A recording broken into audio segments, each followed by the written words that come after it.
So I'm just making as much noise as possible in my room so I can cozy in. I'm eating my cookies. Sorry. You're heating your cookies? Eating. I have some fudge stripe ones. I'm hungry. Oh, you're gonna kill me. Oh, man. It's not part of the show. I haven't given any opinions. If I gave my ratings right now, then you could kill me. I gasped another gasp because I'm watching the beginning. And they're there! Well, timestamp of like 10 seconds, 20 Who's seconds. There? The Jane Seymour and the main bad dude. I am so confused. What are you talking about? At the UN. Yeah. When they push a plunger and they kill someone from the UK. Yeah. It's like 2 seconds. And Solitaire, I think is her name in this, is sitting next to Mr. Big. Yeah. And because they're from San Monique. He's Kananga. He's the representative of that island nation. I did not put that together because it was just there's so many people in that room. And honestly, I did not recognize her until the second time that I just saw this clip. That's awesome. I'm like, oh, okay.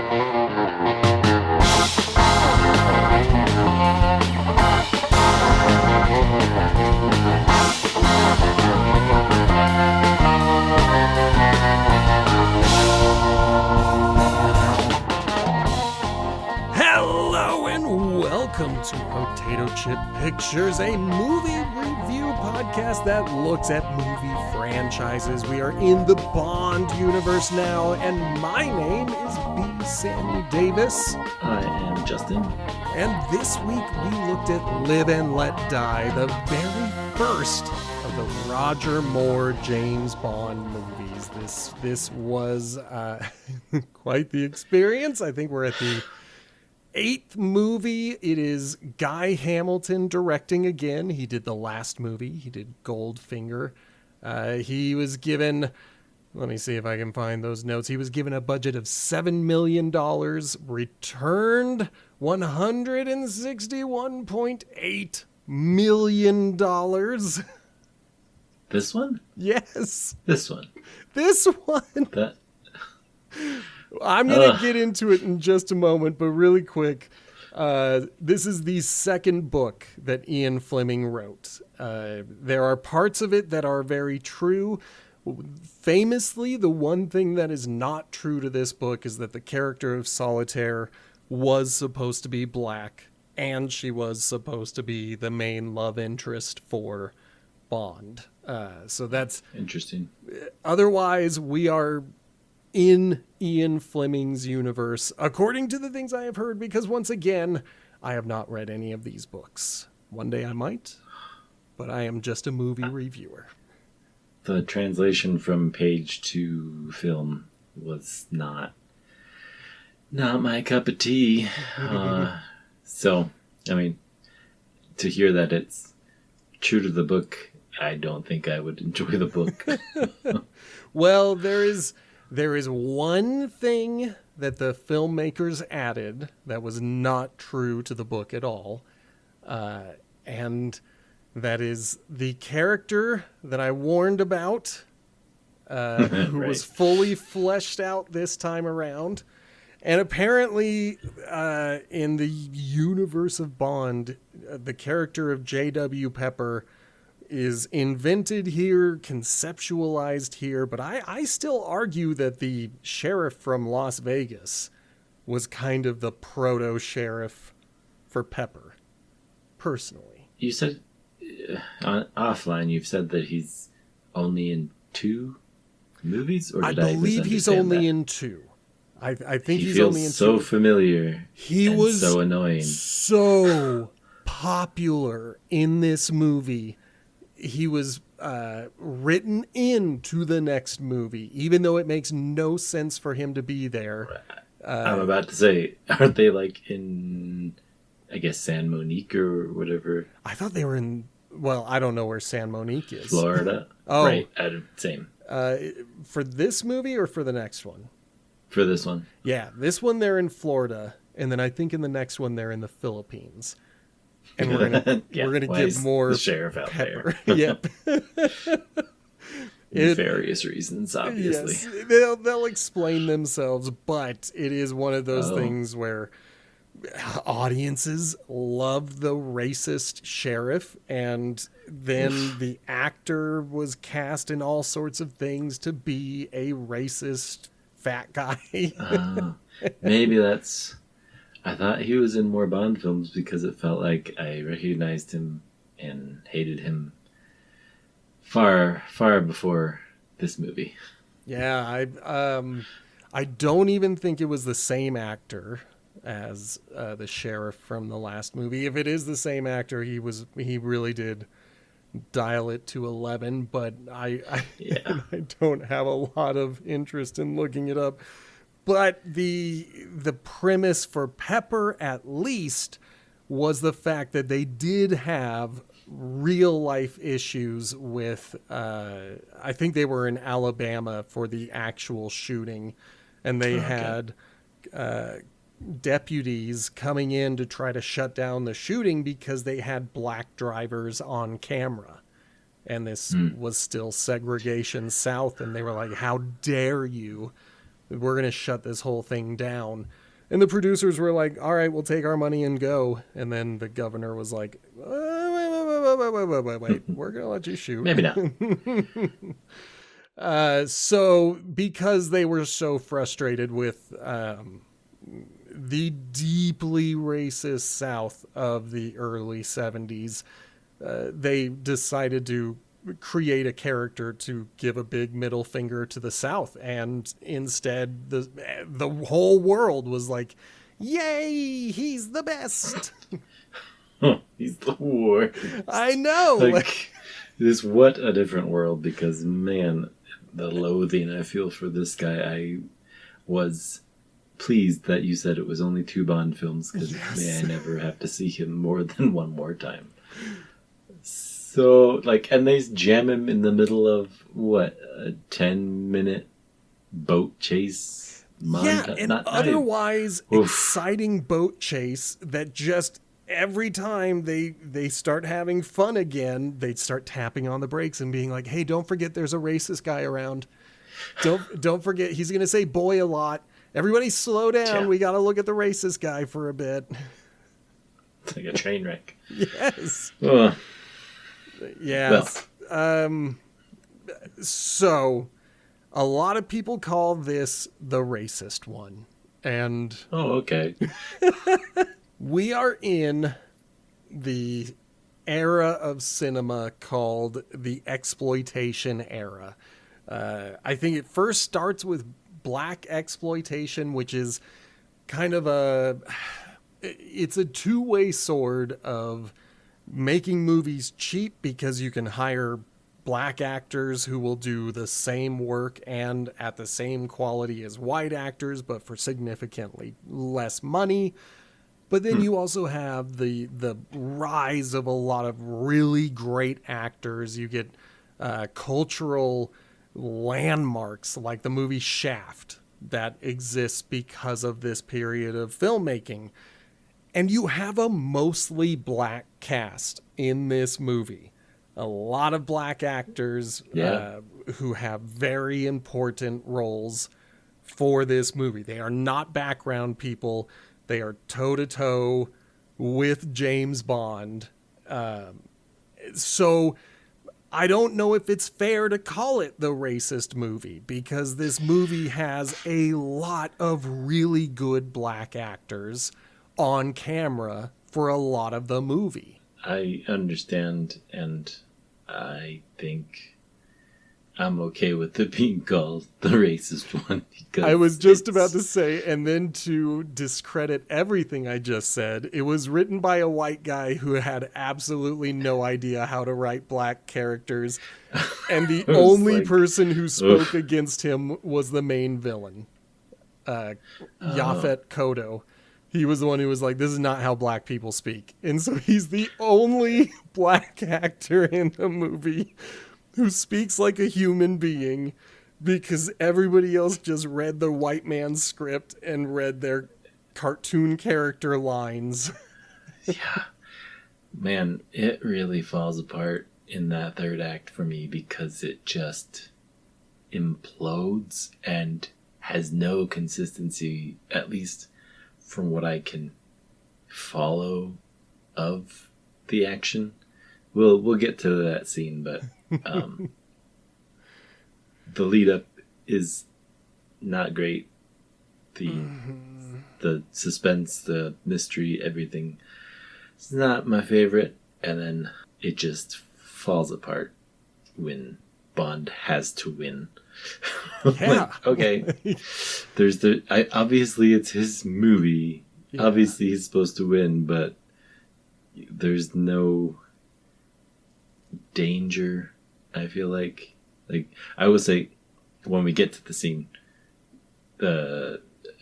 Kananga is the only villain that I think has made Bond actually physically bleed.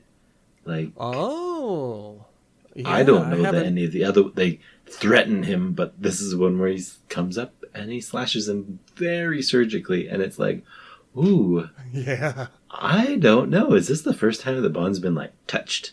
Like, you are tangible. I mean, he's had Mr. fist fights, but I don't know if anyone has made him bleed. That was a shining part in the rest of the crap. Well, but we'll get there. We have to start, though. One of the things, before we get started, and I apologize for delaying again, one of the things to note about this period of Bond that we are stepping into is that the two main producers at Eon Pictures or Film or whatever, Broccoli and the other guy. Oh, Broccoli, yeah. Saltzman and Broccoli. At this point in their careers, they hated each other and they were trading movies. They were like, you can produce a movie and I will leave you alone, but then I get to produce a movie and you leave me alone. So we're going to have kind of a divided house for a few movies where it doesn't quite feel connected. And I feel like with this movie, I got my monkey's paw wish of saying I don't want any more Blofeld, and they gave me a pretty good villain with terrible everything else, and I don't know which producer to blame, but it would have been nice to have anyone pushing back, you know? Yeah, I think there's a couple of good things that at least the execution of them is good. If not, there's not much else that's surprising or new necessarily with this installment. You know, one of the good things is its opening, and that also proves that there's very little new about this movie because we kind of get a Dr. No style series of executions to start the movie. They're cool, though. They are so cool. A little unexplainable. I think that's the very first one. The UK guy gets unplugged from his translator. Doesn't seem, I don't know, I can't remember if he notices immediately or not. Plugged back in, and then a evil plunger, like for dynamite, gets pushed. And it's a sound bomb.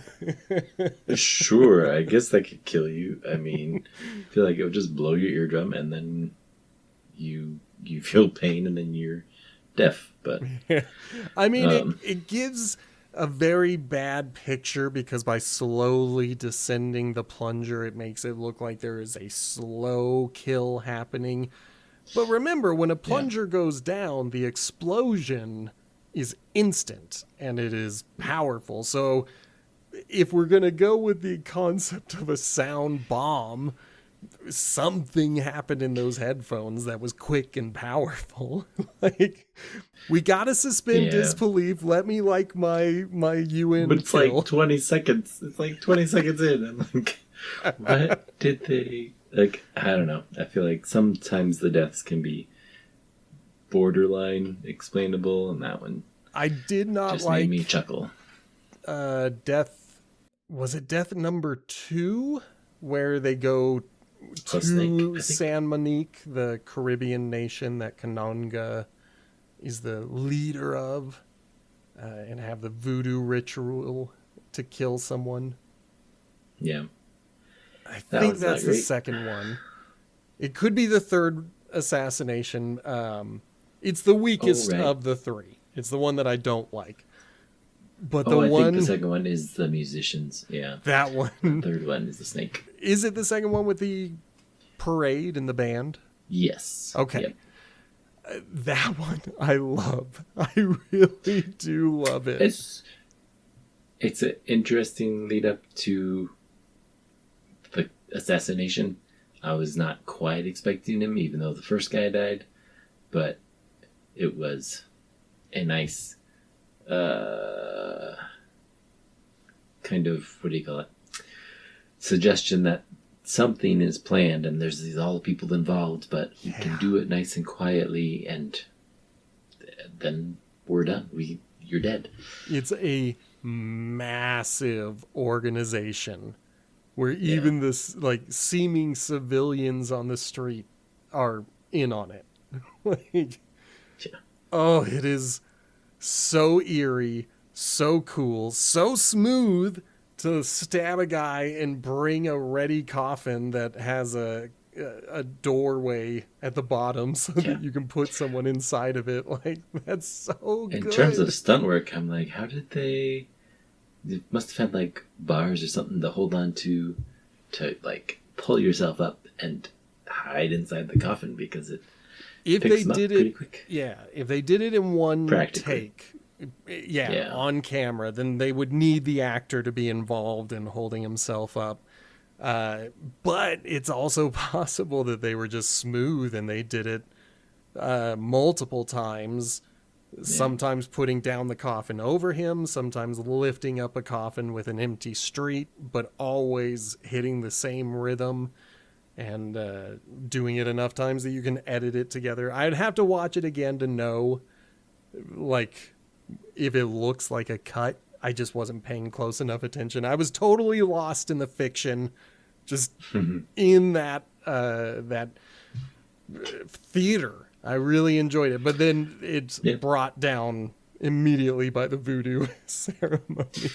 Yeah, it did look like a real snake, and it looked like a very unhappy snake. And I feel like it was a unfortunate offense towards the animals in this movie. I'm like, I think crocodiles are tied down, and I think there's a different one that I was like, what is it? Some other animal gets hurt, and it's like, please stop hurting the animals. We go right into the title sequence here, right? Or do we go to England first? I think we go right to the title. Let's see. Yeah, title sequence, because there's native black women that her faces turn to skulls and also catch on fire, and so it's all sorts of... It is terrible visuals. Foreshadowing of the movie. Yes, but I love Live and Let Die by Paul McCartney and the Wings. My final note on this movie, on the outro where they're still playing it, is that they wasted a phenomenal song. Because what?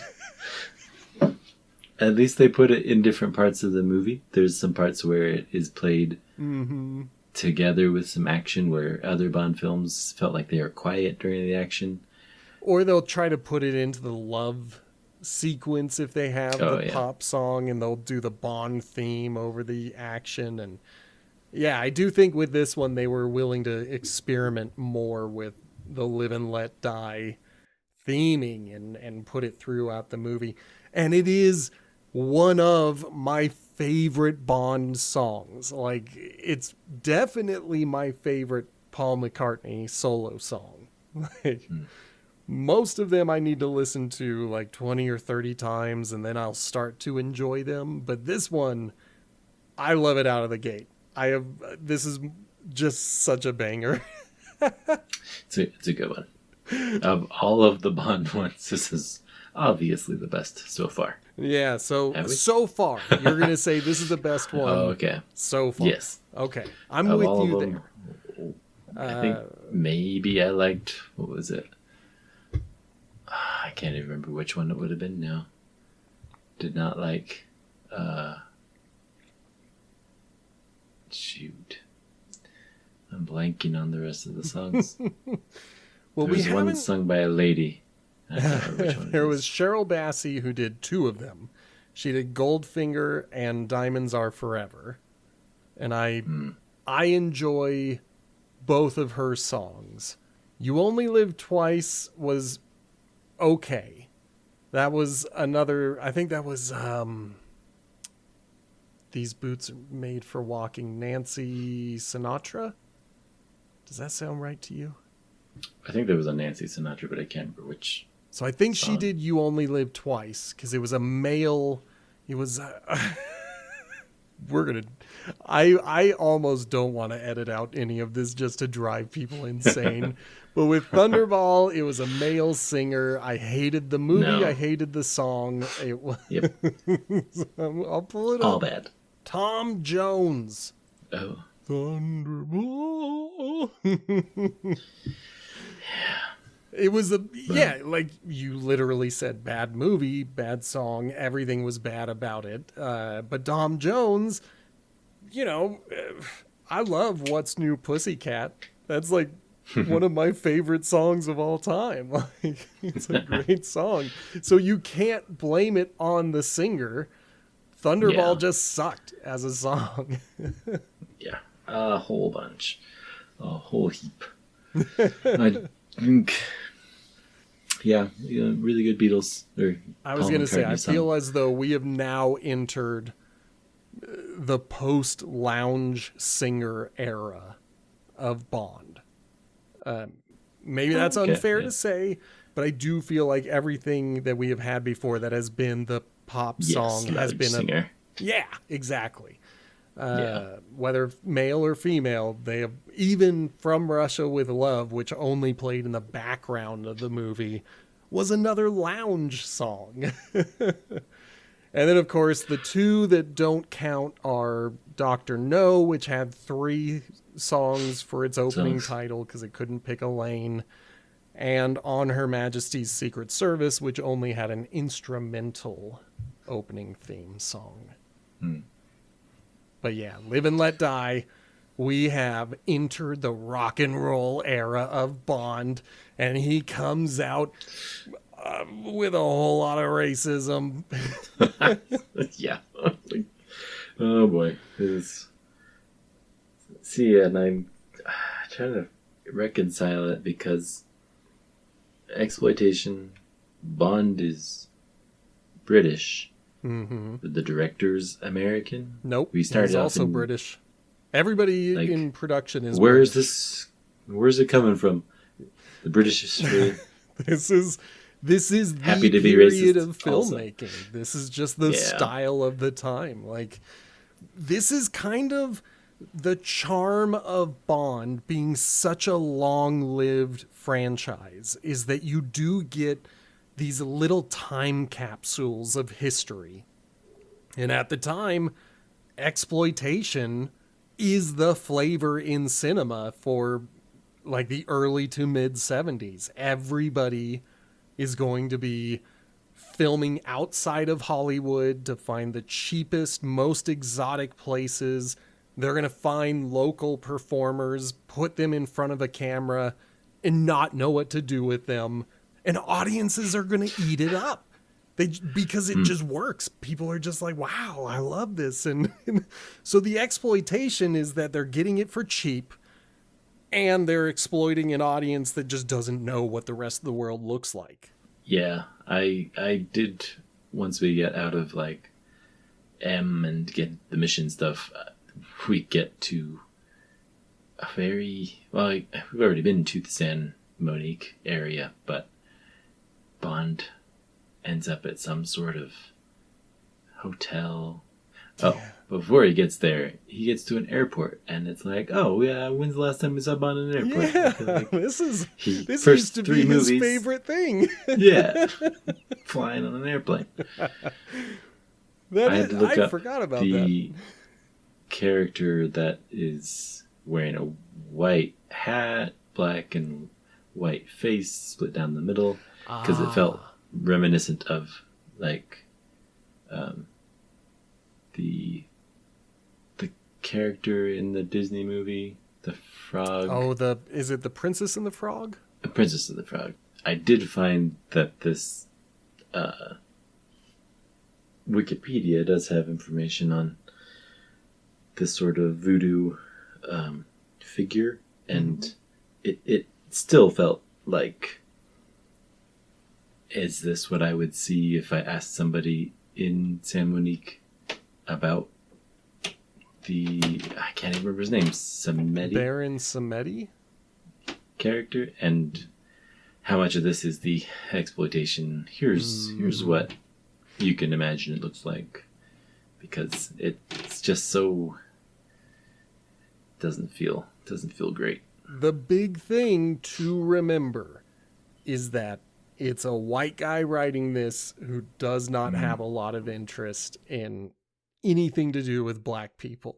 So the only legitimately good black character we're going to get out of this movie is Dr. Kananga slash Mr. Big, played by Yaphet Kotto, who was willing to push back.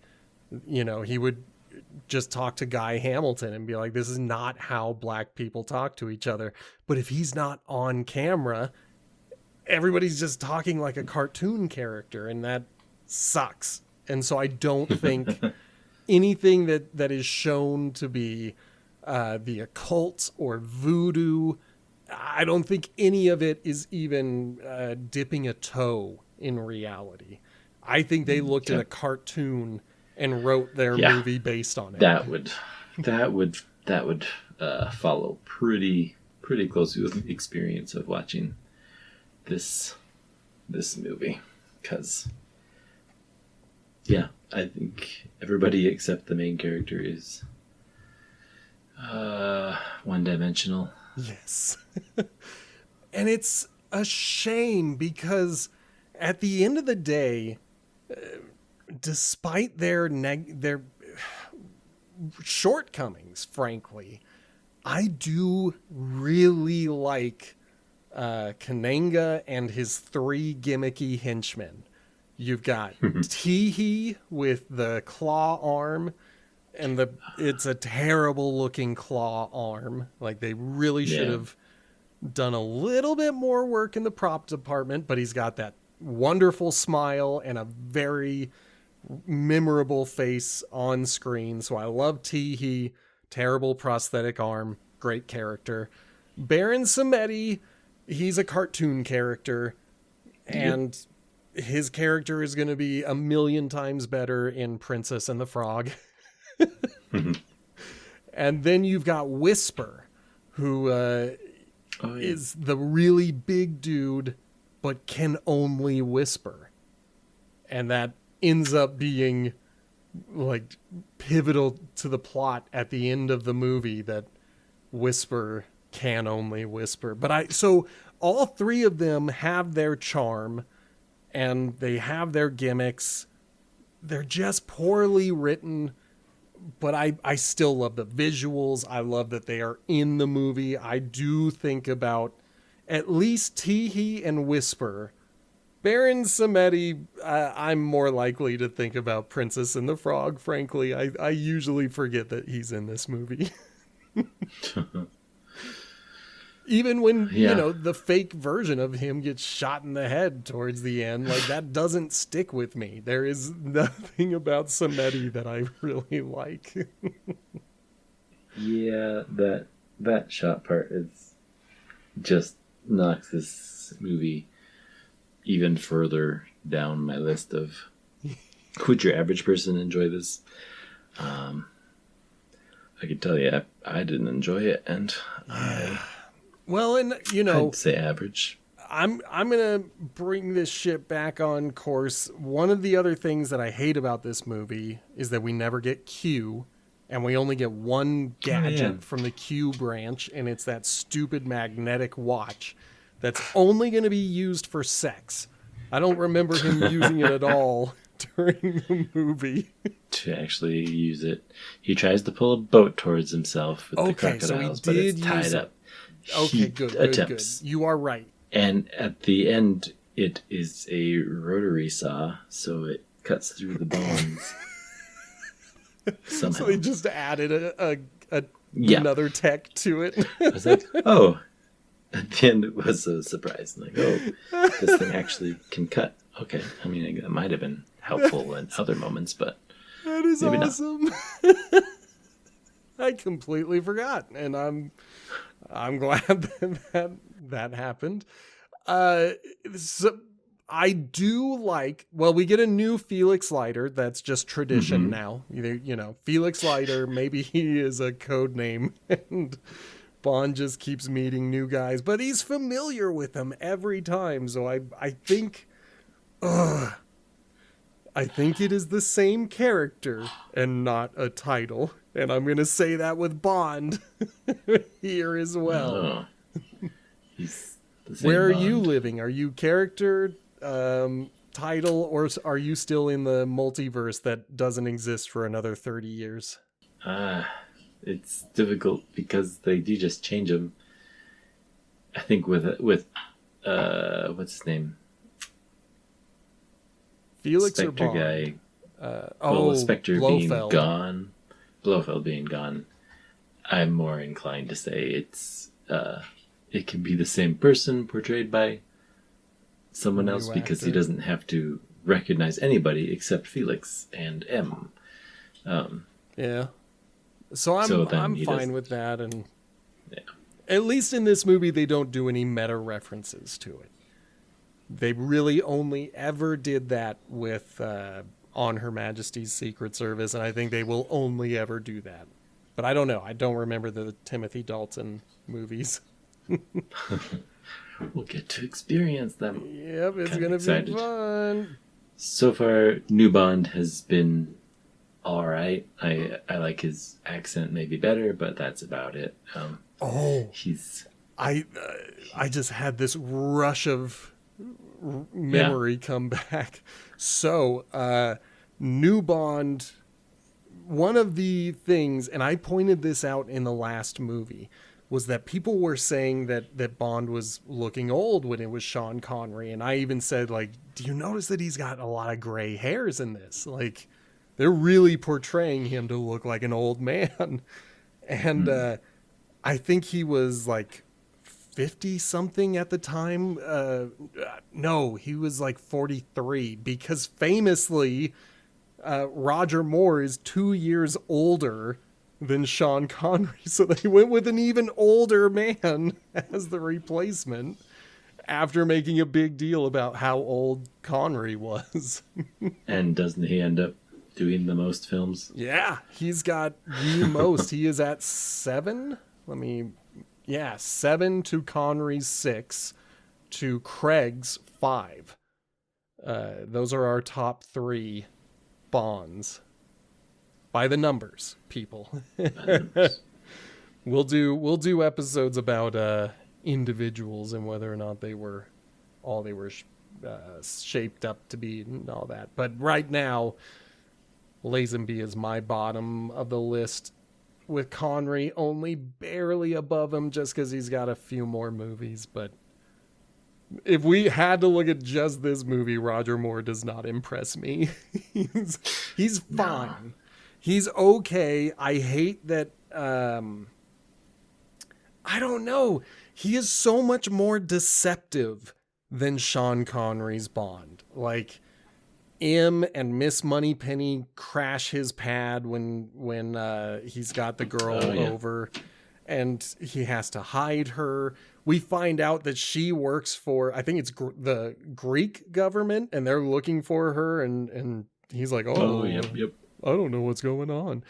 When he seduces Solitaire he does so with a stacked deck of cards, and Oh yeah, it is a little sleazy. Not even a little sleazy. This is it is sleazy. this is on par with drugging someone. You are manipulating them at their core in order to get what you want out of them. And so this particular performance from Roger Moore kind of sucks. And it's in a kind of bad movie. But we've got one more really good part of the movie to go, because even a bad movie has good parts. I love how Kananga gets away from the CIA. So when Bond meets with Felix, we find out that they are bugging Kananga's hotel. They are keeping an eye on him. He goes up there with all of his henchmen, and he starts this speech. And it's this impassioned speech about what he wants to go. And then he hits play on a recorder, and that recorder continues his speech, presumably for hours. I'm trying to recall that. Well, it's how they escape through the back of their little office. And I think Roger Moore is going to somehow chase them anyway. It's... like, in a movie full of bad stuff, I really do enjoy how easy it is to manipulate the CIA, especially according to Guy Hamilton. Like, every time he shows the CIA in Goldfinger, they were keeping an eye on Bond, and they would always be like, oh, that's Bond. He's just out there with the ladies. And then with Diamonds Are Forever, the CIA want to track Tiffany Case while she has the diamonds, and they lose her. And then in this movie, they are literally bugging Kananga's room, and all he has to do is press play on a recording, and then he can get away. Okay, I kind of recall that now. That one slipped. Because, yeah, because we're still at the place where we meet the Baron, right? Is that the place they went to find him? I only watched this movie once this week, and I'll be honest with you, I just wanted to talk about the few things I like the most. So I have no idea where we are in the movie. There's the snake, and I realized that the snake in his hotel room looked like a for real snake that they burned with this hairspray and cigar flamethrower. See, that's where I was like, oh, the snake. It's like recoiling the dead body. Ah. I thought that was a careful cut to a rubber snake. But I don't know. So real. I don't know. I don't know. Yeah. We are still in the period of harming animals, so yeah. It's really hard to say, but exotic animals are significantly more expensive than something like a horse. You know, this period of cinema, the animals that got hurt the most were farm animals that people were breeding in order to have in bulk. Whereas things like snakes and scorpions, you know, you had... They have a decent amount of snakes in this one. Oh, yeah. But remember... this is something that has been known in Hollywood since the days of black and white. Whatever amount of snakes you think you need is never enough, and almost every production in history has used rubber snakes to fill out what they couldn't afford, essentially. Famously, Indiana Jones, they kept adding live snakes, and it became a problem because some of them became aggressive. And so they had to find rubber snakes to continue the illusion, but also have enough snakes. Well, if you want to just hit the highlights, I'm good with that, because it doesn't have, like, my list of highlights are Bond gliding through the air on a kite to infiltrate, which I gave him credit for. It was stealthy. Like, yeah, I forgot all about it. But you're right. Air is immediately quiet. He drop kicks one of the guards off a cliff, and When you're trying to not raise the alarm, that doesn't make any sense. I forgot all about that. It is so stupid. Because it's graceful. It's Yep. something he hasn't done before. It's kind of like, skiing in the Alps. But yeah, and you could make an argument maybe this is tech, but this is so old school it doesn't have to be tech. Like, this doesn't have to be Q tech. This could be something you just he's going to make it. He's going to make it. It's going to be a great infiltration. Let's take out a guard. Okay. Unnecessarily. I mean, the guard doesn't know you're there. Nobody else knows you're there, but we've got a license to kill. Like, what are we doing here? From the previous time.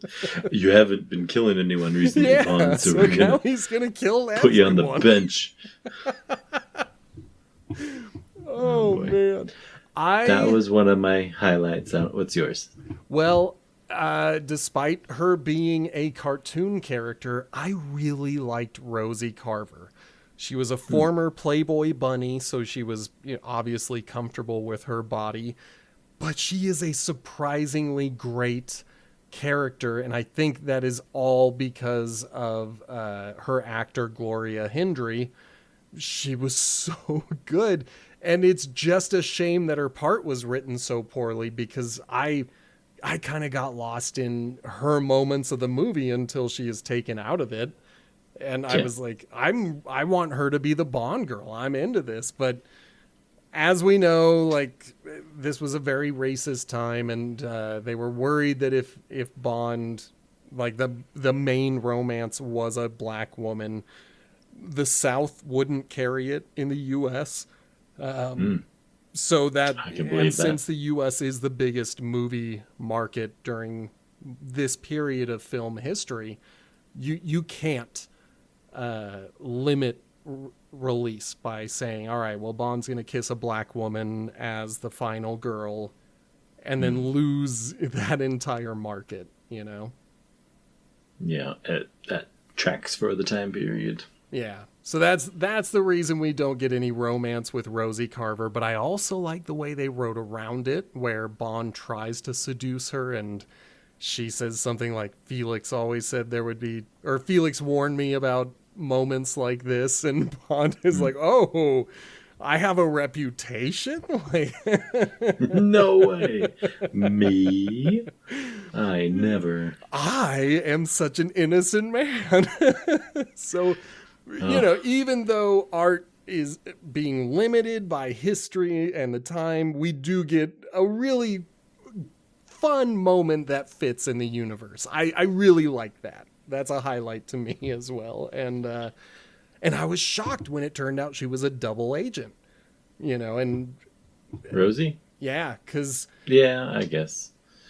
And then some of the details got muddled because I'm like, well, that is one of the biggest lowlights of this movie, is that it almost feels like we are back to From Russia with Love, with that super convoluted heist plot, except we are barely told the plot this time around. We're told once, and then they're just like, come on, man, there's boats, there's explosions, there's gunfire. Why do you need to know all of this stuff about drugs and into the world? Yeah, I'm trying to... one of the points, Bond is being waltzed around the compound. Sure, they're taking him to the alligator pit, but they're showing let's walk you through all this stuff. Like, this is where we make our drugs. This is where we distribute it to the whole world. This is a detailed map of all of my connections. Like, I don't know if it goes that far, but it is like, here, Mr. Bond, let me show you my entire operation should you need to cripple it. I think it is before the boat chase or after the boat chase. I did enjoy the pop culture reference that I didn't understand in Grand Theft Auto 3. Which one was that? Bond steals a airplane that is meant for training and outruns some cars while going around an airfield. And he goes into a hangar and they shut the doors on him and the wings get chopped off. Yes. He continues forward a bit more, but I had to go look. The Dodo airplane in GTA 3 has the same profile, cut off wings, so it's just this little tiny bit. And it had to have come from this movie because, I mean, at least the color scheme is the same. I don't know enough history on that video game to make sure that it is. Yeah. I can't imagine some other movie also doing the same thing. If they did, it would have been in reference to this movie because that, this was a slapstick comedy, and that's part of the lows for this. I don't love the comedy Bond movies. And I think most of them are during the Roger Moore era. I feel like this is the period where Bond wants to be funny, and not a lot of it works, but it's got a pretty cool boat chase. And before we get to the boat chase, it's got a very cool little crocodile sequence. And oh yeah. And the reason I bring that up, I have no idea where the boat chase. Oh, it's because Bond gets captured when Rosie reveals herself to be a double agent. I'm starting to remember some of this movie.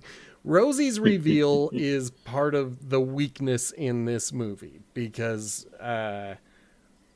it comes out of nowhere. It really is. It feels like they are together. They are both in danger. And then suddenly she's like, oh no, I know what these voodoo symbols mean because I actually believe them too. I'm not really CIA. I'm Kananga's agent. And she gets killed. Bond gets captured. It's thing. It's so representative of many moments in this movie where you feel like you're following it, and then they're like, oh, wait, we forgot Bond needs to be captured. Like, it's like playing a board game, and you remember the rule after it could have been useful. Oh, like 3 turns ago, you were supposed to grab a card. Sorry, guys. Sorry. Sorry. Yeah. But the crocodiles are pretty cool where we get Teehee to have some speaking lines, and he tells us the story of how he lost his arm, and it's very Captain Hook. Like, I like Teehee. Do you know how to stop a crocodile?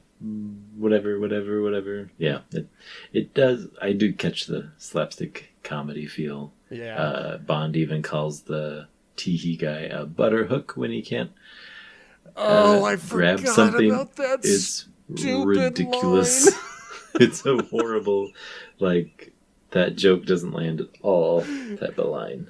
There are some of these lines that, like, I exercise from my movie, and Butterhook, or my movie, my brain. Butterhook is one of those lines where I'm like, I don't even want it to exist. Like, that's a nice one that could. It might date the movie, but after the guy is explaining his evil plan of getting 2 tons of heroin, which is nearly $1 billion of street value, he's going to drive the other people out of business, and it'll only be him and the phone company that are left as monopolies in the United States. And it's like, pardon me, what? The phone companies? And I'm pretty sure they weren't a monopoly anymore. I think they were famously broken up in like the 40s or something. I don't remember Maybe I when misinterpreted AT&T the was line. broken up, but yeah. But yeah. It was ridiculous. It's such a dumb plot. We've had plots where people are trying to heat up the Cold War. We have had space lasers that are destroying things. We had someone who was going to nuke an American city in Thunderball, my least favorite movie, and it had a better villain plot than drugs. Like, this feels so beneath Bond. Like, it's a drug scheme, and that kind of sucks. Yeah, it doesn't have stakes of world ending. Oh, yeah. Do I have any other favorite parts? I'm trying to think of any because I think I've shared 2.5, and that's about as many fun things as there are. Well, then let me try to share a bit of the plot. This is fine. So Bond has been, I don't know if he's been captured. Somehow he gets to Solitaire, seduces her, sleeps with her, and then we discover that if she sleeps with anyone, she loses her voodoo powers. She can no longer read her, what are they called? Tarot cards. I was about to call them solitaire cards. I feel like this movie really relied on magic being real because it's like the stand-in of the Baron gets exploded, but then he's back. But the tarot cards actually kind of mean what they're saying. But then she can totally lose her power, and it's like, I don't know if the magic is real or not, Mr. Bond. Yeah. You have to accept that magic is real in this universe, even though there's nothing in this movie that makes me believe that. Right.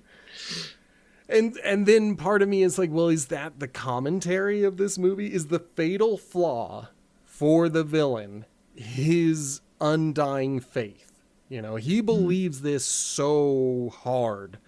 Is that what the movie is saying? That his faith in magic is the reason Bond is able to defeat him? If he didn't have this devotion to voodoo, would he be a powerful villain who could defeat Bond and get away with it? Like, because every Bond villain has to fail. They have to have something that makes them fail. And is it his faith that makes him the failure? Kananga not Kananga. Mr. Big captures Bond. And I have never thought Mr. Big looked good. We see him 2 times at this point, and it's a terrible prosthetic face. I'm going to disagree with you. Really? Maybe it was just the screen I was watching it on, because, at no point until he pulls the nose off of his face did I not think that was just a person. That is fantastic. It worked on me so well. I was flabbergasted. Wow. So the first time they showed him, it was a wide shot. We got a brief close-up for his classic line of names are for tombstones. And I'm the brief close-up, I was like, ew, that's a terrible mask. And then I kept noticing when we would see Mr. Big, he seemed to be the camera would be pulled away to kind of hide the mask. So when the face is pulled off, there was never a point where I was like, oh my God, it's Kananga. I was just like, why is he wearing this terrible mask? So I am so pleased to hear that it was a different experience for you. Like that's wonderful. I mean, that is I don't know that I don't know that I realized as much being off. Knowing it on a second viewing would probably... Oh, yeah. Second viewing, you would notice it immediately. But and maybe that's why I noticed it this time. Maybe it was subconscious, having watched it in the past. That can't be him, yeah. And who knows, if I could remember the first time, I might be in the same shoes as you. I might be like, holy crap, that's the same actor? Like, trying to think. I mean, sure, we've gone kind of back to the beginning, but we're halfway in. We're at the middle point. She can't see anymore. Yeah. But how does Bond gives her some ridiculous lesson numbers, and it's like, this is so skeezy. This is horrible, Bond. Like, I don't feel like you were this gross in your other shows, but...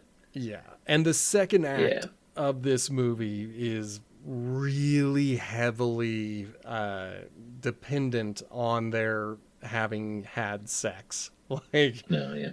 Kananga becomes really upset about it. There's a torture scene that goes on.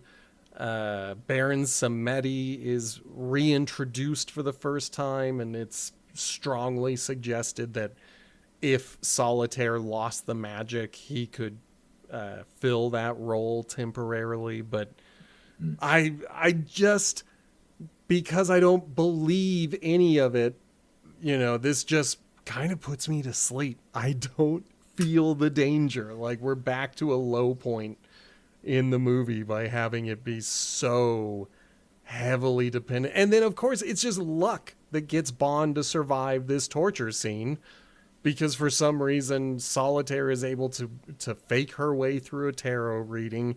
And even Baron Samedi seems to just give the thumbs up and be like, yep, she knows magic still. Yeah. That I don't know the outcome of that one, because it seemed like the watch didn't have the right numbers, that she was lying, or that's where, like, oh yeah, she supposedly doesn't have the magic. Get caught. They just, for some reason, Kananga didn't follow through. He's just, I was like, let's not kill her. Let's not just kill Bond. A bad villain who has his chance to kill the things that are causing him problems and says no. No, like every Bond villain. Oh man, I forgot about that. That's another thing that I was like, it can't be that stupid. So I had to just forget it. We got to fill out some more time, and so Bond can't die, she can't die, because what is Bond fighting for if it's not the woman? It's for the drugs. We got to keep a diverse drug market in the world. I mean, halfway feels like, honestly, she was there so that he would have some other motivation to make things happen. Yes. It really does feel like she is just there to fill out the role of a Bond girl. Who was it? It was in Thunderball, where you had the same reaction to that Bond girl, where you're just like, all right, well, we need to have a girl here, so she'll do. And that's what this movie feels like with Solitaire. She's just, at this point in the movie, she should have died, if I'm honest. This should have been the end. No Bond girl for the end of the movie. Sorry, Bond, your first time out as Roger Moore, you don't get the girl. That's how I would have made it. Yeah, I think since and that's where they also let go of Bond to take him somewhere. This is where they take him to escape. The alligator pit. Oh. I was wrong about thinking that was earlier. That was here because, well, I don't know why. They give him to Teehee and tell him to take him to the swamp or the bayou or something very Florida-y. They go to an alligator farm that looks like something that I have seen in many movies. I'm pretty sure this is a real place that tourists go and watch alligators and crocodiles get fed. But he takes him out. For some reason, Bond willingly steps out onto this island in the middle of the pond, and he's just looking out over the crocodiles, and then he turns around and Teehee is riding the bridge back to safety. And I was like, Bond, you did this to yourself. Yeah. Like, why did you step onto that little landmass? Surely nothing bad could happen out here in the middle of all these crocodiles. Let me just hang out. Yeah, but then, like you mentioned, he's got his magnetic watch to call the little try. Try. You're right. The boat. He has to jump on the alligators to get across. And if I didn't know that it was in this movie, I would be able to point to that as, oh, this is something that James Bond has done, and they were live crocodiles, and that is spooky, scary. So, cool stunt. Are those real crocodiles? I thought that the ones that he believe actually so. walked on were fake, and then there are real ones nearby. Possibly. But I don't know. They just thrash around. They do. And it's no matter how they do the effect, just like the sharks in Thunderball, there are live, ready to eat James Bond animals nearby. So there is a lot of danger to it. I just don't know the extent of it. But I do like that when he gets to land, he grabs the meat, opens the gate, and starts tossing it in where the baddies are. Oh, yeah. Tries to make it bad for them. And yeah. I think he's successful with that. Barely an inconvenience because no one gets attacked by the loose alligators, and it barely even slows them down from trying to shoot at Bond, who is stealing a speedboat. You know, like, it's not effective, but it's funny. I'm okay with it. We get to that part, and it's just right when we meet up with the police officer. Yeah, now we're here. Yeah, my notes were the yokel cop gets to be racist, but the black guy's a villain, so it's that kind of same dynamic of, Bond is sleeping with a woman against her will mostly, but she's a villain, so... The cop is being racist to the bad guys. Yeah. Like, it's okay. Still bad. Yeah, like, no. It is so frustrating. I hate Sheriff J.W. Pepper. Yeah, I know you said that you, like, the boat chase wasn't awful, but man, it just drug on for too long, in my opinion. And I think it wouldn't have felt like that if you could cut every J.W. Pepper scene from that boat chase. I think it would feel a lot faster. But every time they are starting to speed back up and get into the rhythm, the movie slams on the brakes to show you a racist cop. And that bugs me to no end, because I'm like, you were finally getting good again. You jumped a road with a boat. Like, that should be awesome to look at. And instead, I'm still listening to this guy saying boy over and over again to everyone around him. I do like that J.W. Pepper is like, my cousin has the fastest boat in the county, and his cousin gets murdered by one of Kananga's men who steals the fastest boat in the county. And that was the thing that caused all of the problems with the actual racist cops in the area. I think there was a nice stunt where he has the fast boat and it glides like right in front of a moving cop car while it's trying to go over the hump of the road. And either it's great timing or great direction, because it looks like legitimately timed throwing a boat across the road and the police car running towards it. And it looks super close. It looks very good. If they genuinely, if you just cut every J.W. Pepper scene, it would be a pretty cool speedboat chase. Like, we've had boat chases. We had one in From Russia with Love, and it sucked. It was terrible. It went on for too long, and then they just dropped oil and blew up all the boats.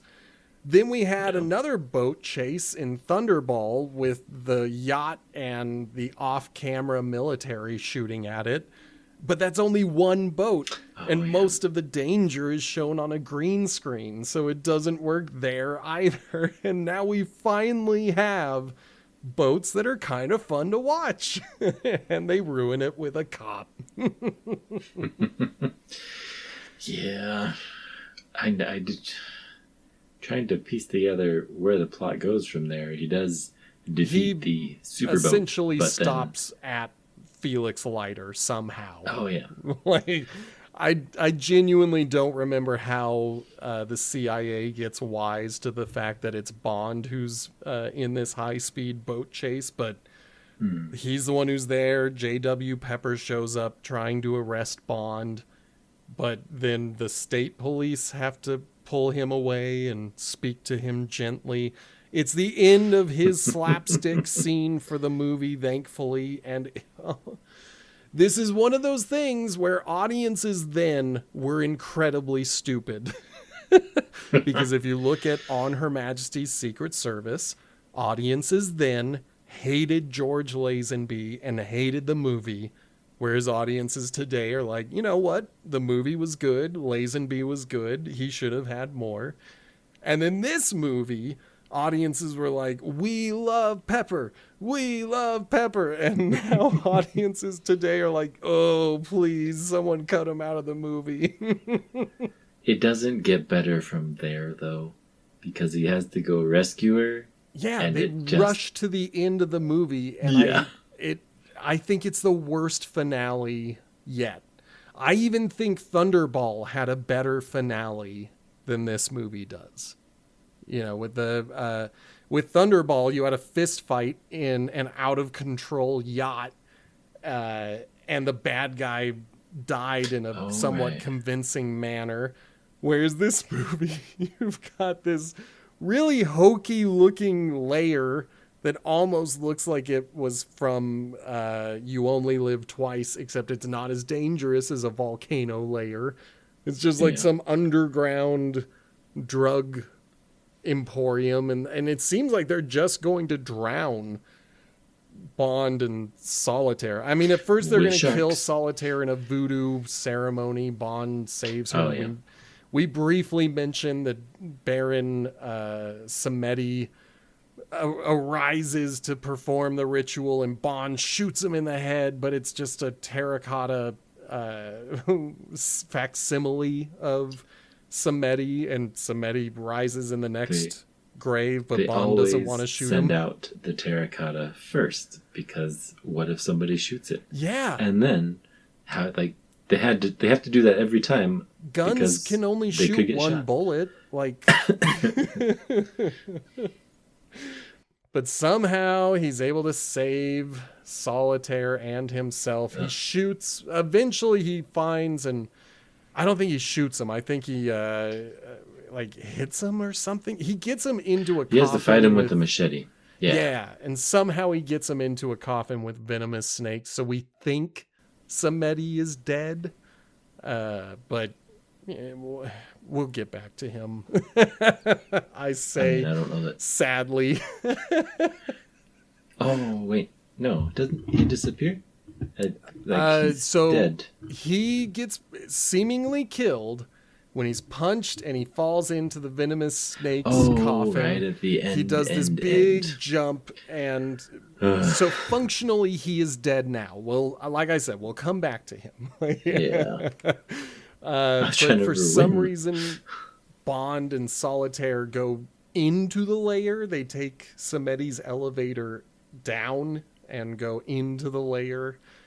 I can understand that Bond wants to blow up the layer, but at this point, everybody's panicking and running around, and so why not just send Solitaire away? Just be like, avoid the heroin fields. That's where my bombs are.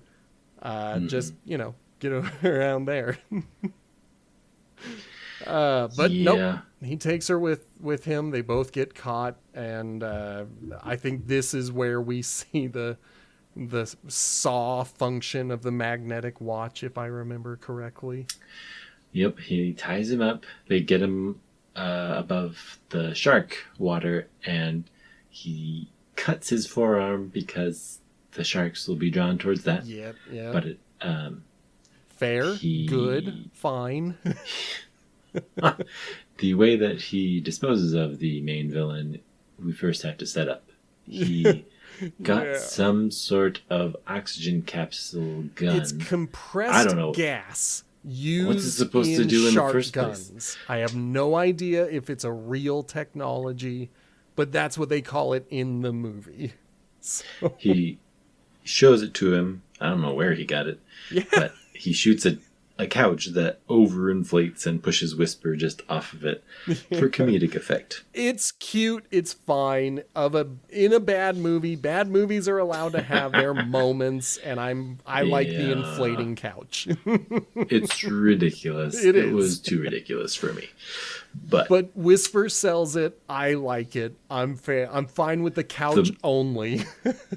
The mask worked for me, didn't work for you. Yes. The couch works for you, I don't like it. That's the point of this whole thing. But he has an extra one of those, and he manages to fight the main guy. Well, keep in mind, when he gets free, Whisper catches him, but it's in his name. He can't yell. He can't speak above a whisper. And so he keeps like saying, hey, hey. And he's desperately trying to get anyone to hear what he's saying, but he's Whisper. And so like, again, bad movie, but it has its moments. And Whisper's end really stood out to me because I was like, oh, wow. Like they used his gimmick as a tool. Like I like it. I mean, I'd say that it wouldn't be the last one of the henchmen to perish via their gimmick. Well, are you thinking the villain who dies by worst gimmick of all time? Or are you? No. I mean, we'll get through that part. We can't be done with the movie without one last fight. I forgot. Well, first we've been, beating around the bush. The compressed gas pellet gets one more use. Bond fires it at Kananga, and Kananga becomes an inflated couch. He fights him, and underwater, oh, that's right. He shoves doesn't it into his mouth. Yeah, he makes him swallow it goes off. He pops up inflated already, like in the water toy, and floats up into the air and then explodes. Oh man, like conceptually it's horrifying, but visually it looks so dumb. Also dumb. Yeah.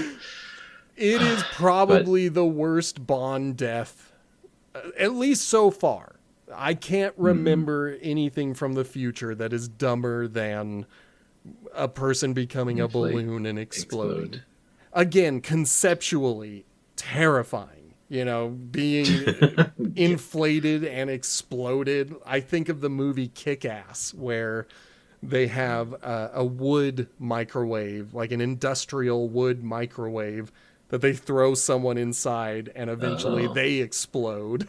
And I have not seen that part, I guess. Ooh, it's horrifying and it's wonderful in a really wonderful movie. And then, I can't help but compare that to this exploding man. And it's the worst. I have not seen anything worse than Live and Let Die inflating and blowing up a dude. But yes, we have taken care of Baron Samedi with snakes. I think we threw Whisper in the shark-infested waters, if I'm correct. I think so. Yeah. And that's the reason why the sharks don't go after Bond and Kananga when they go in the water. And then it's a swallowed capsule, as you reminded me, to get Kananga. But we've still got one more henchman left, and I completely forgot about Tee-Hee. Exactly. They get away after killing him, and they're heading back out, and it's like they have a 17-hour train ride ahead of us. What are you going to do with all that time, Bond? Yeah, with this woman. And then we see the hook, and it's like, oh wait, okay. We got to have one last fight before the victory sex, and then we're good to go. We can end the movie. It's that sigh I think really hit my emotions with this fight. It's like, I feel like this is the continuation of a trope of we got to have one last fight. Yes. We can't beat the villain. We got to have one last fight because the Mr. Wint and Kid. Wint and Kid, they showed up at the end. Yep. I'm like, whoever else is going to show up in the future Bond movies, it'll be because we have to do it. I mean, technically, the first one was Goldfinger himself showing up at the end of Goldfinger and crashing the plane, which was fun in an otherwise really terrible, well, not terrible, meme-worthy, but poorly aged movie. Yeah. And then you're right, Mr. Wint and Mr. Kidd became our first henchmen to show up after the villain is taken care of. And now we've got Teehee. And so, to the movie's credit, I'm still kind of a softie for a close quarters fight, especially ones where I'm intended to be able to see the actors' faces as they slam into each other. So I've just got a soft spot for that type of action sequence. I will admit that. And I hate the prosthetic. Oh boy, do I hate that prosthetic. Teehee being such a great character ruined by a prosthetic that just doesn't look right. And that we're going to meet a villain in a couple of movies who has a prosthetic and it becomes iconic. Mm-hmm. So I feel like this could have been one of those iconic fight scenes if only they did anything with that prosthetic except draw attention to it, because that's going to be the thing that defeats Teehee. Bond is able to cut the wires. He gets stuck on the window. Bond throws him out of the window and he's killed.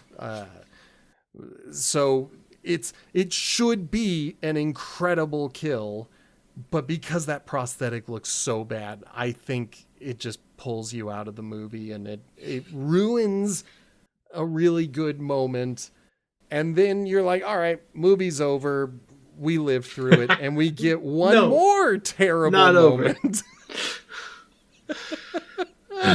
Yeah.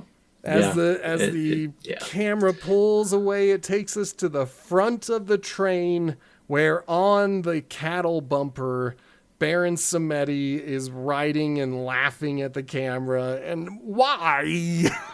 Exactly. Why? I don't think he shows up in any other movies. I don't think he's that important of a character. Like, why do we need him again? I don't think we do need him again. Yeah, to have watched it once is enough for me. I think it has 5 good parts, and the confusion I feel at the third act as to why any of it is happening the way it happens brings it down so much from being a moderately good movie. It is a bad movie. I now realize why I had forgotten everything about it. Like my mental trait is that if something is so bad, I'll just kind of forget it. Just pretend I never experienced it. And I think that's how I am with Live and Let Die. I'm like, there are images that stick with me, but otherwise this is a bad movie, gang. Yep. I feel like I'm reaching at straws looking for things to say that I like about it. There are things I like about it. I like the funeral, the street funeral. I like the UN assassination. I like the speedboat chase. I love Kananga. Really, really quick, do you know the other huge cultural part or movie that actor was in? No idea. He was the engineer in the first Alien. Oh, yeah. Now I recognize him. When I see him as a villain and then see him in Alien, they are such radically different characters that I often forget that it's the same actor. You know? Oh, yeah. I do like him in that one. We'll have to do Alien franchise at some point. Oh, you know I would be into that. I have been forcing my son to watch those, including the Alien versus Predator movie and movies. We did watch the second one. It's terrible. So I am fully on board with Alien. But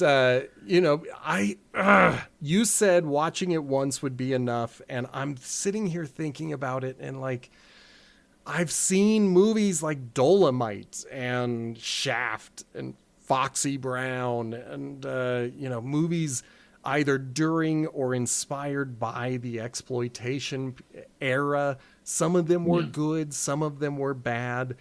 And then I think about, like, this is a mainstream production. It's not a mainstream Hollywood production. This is still a British production. But at this point, we're 9 movies into a franchise, right? Are we 9 movies in? Or I want to say I read somewhere it was 9. Yeah, I think we're at 9. But we are way into this franchise. Like, we have so many cultural touchstones in this film and in this genre, as it were. So it's hard. Oh, we are at 8. The reason I'm thinking it was 9 is because there was another company that made a Casino Royale. Okay. But it was a failed movie, and it was not by the same production company. But it was a Bond movie. It does exist. We skipped it. Kind of counts? Yeah, we're skipping it. Yeah, that's fine. We've already skipped it. There's another one that is a Bond movie. It is from the Bond license, but it's not made by Eon. And that will be in the 80s. So we've skipped those. This is, for Eon Pictures, we are in movie number 8. And that's a lot of movies for a franchise. So it is mainstream. And now they've got a majority black cast on their picture. They've got a terrible writer, and it's not a good script. It's not going to age well. But at the same time, it's hard not to look at this as like one of those moments in film history where you can be like, they took a risk. They were like, everybody's racist during this time. We might not get film or get theaters in the Deep South, but screw it. We're going to do this movie anyway. Like, it was in the books. We're going to do it. It's popular right now. Like, people are making movies like Shaft. Last year, Shaft was the biggest movie of the year. Let's put some black dudes in our movie and it's going to be great. And it's not. It's a terrible movie, but they were willing to at least put a mostly black cast together and put them for a lot of screen time. And that's why I'm conflicted. I mean, I haven't watched those ones, but I can see where you're coming from. Yeah, it's let me go first on the rating this time. Sure. When we do ratings, we do them out of 10, as most people do. I tend to go whole numbers. Justin sometimes, rarely, but he does do it. Sometimes gives us decimals. Yeah. And essentially what we say is, if you were looking at someone who said a 7 out of 10 is average, that is a grade, not a rating. And we don't really like that. We're grown-ups. We're out of school. We don't need to give these movies grades. We're going to give them a rating. When we say something is average, that means it's a 5 out of 10. Below that, it doesn't always mean it's a bad movie. It just means fewer people are going to like it. Above that probably means more people are going to like it. And with Live and Let Die, I'm at a 2. I'm right there with Thunderball again. This is such a bad movie. It has things that make it watchable for me. but those are mostly things that are not actually present in the movie. I can see it. It's the trivia that makes me go, oh, that's interesting about this movie, because the movie itself is kind of garbage. Really great theme song. We have now hit like a 10 out of 10 when it comes to theme songs. For me, I love this theme song. It doesn't justify giving the movie anything over a 2 out of 10. What about you, Justin? I think even if I had gone before you on the rating, I'm at 2.5, 2.5. There's that decimal. There's that decimal.